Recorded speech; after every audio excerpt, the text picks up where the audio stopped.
পক্ষপাতের অভিযোগ তুলে এবার মুখ্য নির্বাচনী আধিকারিকের দফতরের সামনে বিক্ষোভের হুমকি দিল বামেরা। ৪৮ ঘন্টার মধ্যে অবস্থান পরিবর্তন না হলে অবস্থান বিক্ষোভে বসবে বামেরা। এই নির্বাচন চলাকালীন আমাদের যদি আর একটি কর্মী খুন হয় তার মৃতদেহটা কিন্তু আমরা নিয়ে আসবো এই নির্বাচন কমিশনের দপ্তরের সামনে।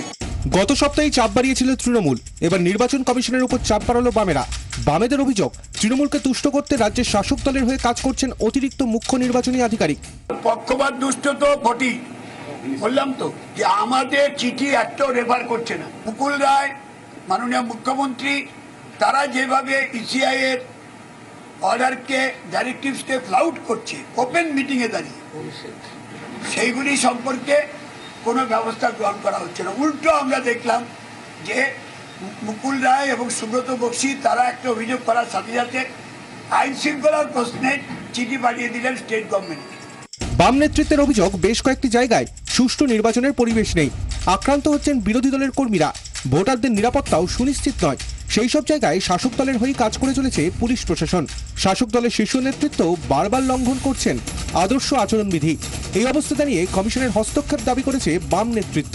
যেখানে নির্বাচন হচ্ছে সেখানে কেন্দ্রীয় বাহিনী তাকে ডিপ্লয় করতে হবে, আর সেন্সিটিভ এবং সুপার সেন্সিটিভ এলাকা থেকে এই কেন্দ্রীয় বাহিনী তুলে নেওয়া যাবে না।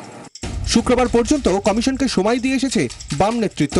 কমিশন কোনো ব্যবস্থা না নিলে মুখ্য নির্বাচনী আধিকারিকের অফিসের সামনে অবস্থান বিক্ষোভের হুমকি দিয়েছেন বামেরা। যদি আপনি এই একদিনের মধ্যে ব্যবস্থা না নিন, আমরা সমস্ত বিরোধী দলগুলিকে আমরা ঐক্যবদ্ধ করে এখানে আমরা আসবো অবাধ, সুষ্ঠু এবং শান্তিপূর্ণ নির্বাচনের পরিবেশের জন্য। তারপরেও যদি কার্যকরী না হয়, আমরা দিল্লিতে আমাদের প্রতিনিধি আবার যাবে, আর আমরা এখানে বিক্ষোভ দেখাবো। একদিকে তৃণমূলের পক্ষ থেকে চাপ, অন্যদিকে বামেদের চাপ। চাপে পড়েই কমিশনের জবাব, বিষয়টি তারা খতিয়ে দেখছেন। পাশাপাশি সমাধান অ্যাপের মাধ্যমে বুধবার পর্যন্ত আসা সমস্ত অভিযোগের তালিকার হিসেব তুলে দিয়েছে কমিশন। ব্যুরো রিপোর্ট, 24 ঘন্টা।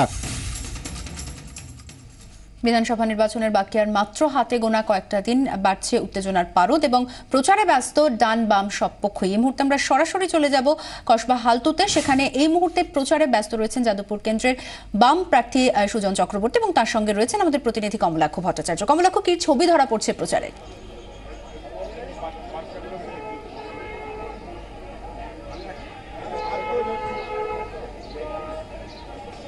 অর্পিতা, দেখো, জোট বেঁধে নেমে পড়েছেন সুজন চক্রবর্তী। আজকে হালতু থেকে যে মিছিল হওয়ার কথা, সেই মিছিল শুরু হবে। আমি তোমাকে একটু প্রথমে ছবিটা দেখানোর চেষ্টা করব। তুমি দেখতেই পাচ্ছ যে কিরকম সুসজ্জিত মিছিল, যেখানে রীতিমতো বাম কর্মী সমর্থকেরা তারা কোমর বেঁধে যেমন নেমেছেন, তার সঙ্গে কংগ্রেসের কর্মী সমর্থকেরাও কিন্তু জোট বেঁধে নেমে পড়েছেন। রীতিমতো বেলুন টেলুন নিয়ে বিশাল মিছিল রেডি রয়েছে। এক্ষুনি মিছিল শুরু হবে। আমার সঙ্গে রয়েছেন এই যাদবপুর কেন্দ্রের সিপিএম প্রার্থী সুজন চক্রবর্তী। সুজনদা, এ তো জোট বেঁধে নেমে পড়ার মতো পরিস্থিতি। যা দেখছি, কংগ্রেসের কর্মী সমর্থকেরাও প্রচুর আছেন। শোনা যাচ্ছে মিছিলে কিছুক্ষণের মধ্যে ওম প্রকাশ মিশ্র এসে যোগদান করবেন। আর সুতরাং জোটের সারা ভালোই পাওয়া যাচ্ছে, অন্তত আপনার কেন্দ্রে। মানুষের জোট, মানুষের মহাজোট, কে তার বাইরে থাকবে? তার বাইরে আমরা কেউ নেই। এ রাজ্যে দুর্বৃত্তের রাজত্ব চলছে, তার অবসান ঘটাতে হবে মানুষের জন্য। ফলে একসাথে আমাদের দাঁড়াতেই হবে সবাইকে। সুজনদা, বিভিন্ন জায়গায় যে একের পর এক ইস্যু, নতুন নতুন করে ইস্যু এই ভোটের সামনে বলা যেতে পারে মাথা চাড়া দিয়ে উঠছে। আপনার কেন্দ্রে যাদবপুরে যিনি আপনার বিপক্ষে, তিনি হেভিওয়েট, রাজ্যের মন্ত্রী, বিদায়ী মন্ত্রী, তো সেই জায়গায় লড়াই কি আপনার জন্য কিছুটা কঠিন নয়? যে কোনো লড়াই কঠিন, এক। আর দুই, যে লড়াই কঠিন না সে লড়াইয়ের কোনো মজা নেই। কঠিন লড়াইতে জেতাটাই তো মানুষের কাজ, আমাদের কাজ, আমারও কাজ। শাসক দল আপনার বিরুদ্ধে কড়া প্রতিক্রিয়া দিচ্ছে, অন্তত যাদবপুর ঘুরলেই টের পাওয়া যাচ্ছে। বলা হচ্ছে মনীষ মানে আলো, পূজন মানে অন্ধকার, এমন ধরনের প্রচার। এবং সর্বত্র, আপনিও যদিও ফেসবুক, টুইটার, সোশ্যাল মিডিয়ায় দারুণভাবে প্রচার করছেন।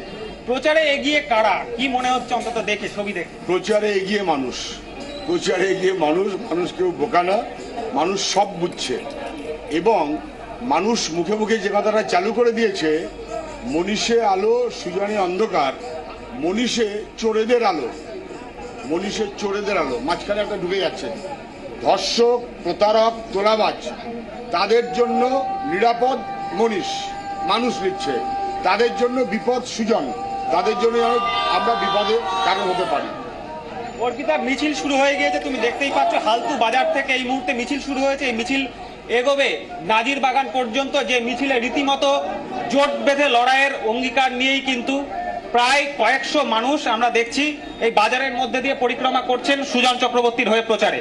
অর্পিতা, আপাতত ধন্যবাদ কমলাক্ষ। কথা বললাম আমাদের প্রতিনিধি কমলাক্ষ ভট্টাচার্যের সঙ্গে এবং তুলে ধরলাম সুজন চক্রবর্তীর হালতুতে প্রচারের ছবি আপনাদের সামনে। আপাতত এ পর্যন্তই, আর এরপর দেখুন নিউজ 24। 200 আসন পেয়ে ক্ষমতায় ফিরছে তৃণমূলী, ইঙ্গিত 24 ঘন্টা জিএফকে মোট যৌথ জনমত সমীক্ষায়। বিরোধীদের ইঞ্চিতে ইঞ্চিতে বুঝে নেওয়ার হুঁশিয়ারি মমতার। দেখুন সকাল 9:30টায়।